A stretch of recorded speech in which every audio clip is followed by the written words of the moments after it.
ETB, hinatak na sa amin dito sa shop kasi hindi nila mapa-under nila boss, kaya hinatak sa shop. Ang problema ng motor ni boss, hindi ma-push button, hindi nila mapa-under, pinagawa sa iba. Nagpalit sila na bagong battery, ayaw pa rin umandar. Nagpalit uli sila ng pangalawang battery, ayaw pa rin umandar. Nagpalit sila ng starter relay, ayaw pa rin umandar. At nagpalit sila ng starter motor na bago, ayaw pa rin umandar. Ang problema ng motor ni boss, kapag pino-push button, halos ayaw umandar kahit bagong palit na nila yung starter motor. Sige Daniel.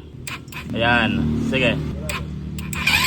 Okay, so kung sakaling napalitan nyo na lahat, nagpalit na kayo ng starter motor, ng starter relay, battery, bagong battery, napalitan nyo na lahat, at ayaw pa rin umandar ng inyong starter motor o hirap pa rin umandar, ganito lang yung dapat nyong gawin. Kaya nagkakaganon yung ating starter motor dahil kulang yung kanyang body ground. Ang gagawin natin dito, kukuha tayo ng wire na makapal, tapos sa dulo ng wire, lagyan natin ng I-terminal. Yung isang I-terminal natin, ilalagay natin sa body ng ating starter motor. At yung kabilang I-terminal natin, ilalagay natin sa ground ng ating battery. Yan na yung body ground na nilagay natin. Tapos nilagay natin sa battery yung isang dulo ng ating body ground. Pagkatapos niyan, Daniel, pandarin natin. Fire in the hole. Yun, no? Alright!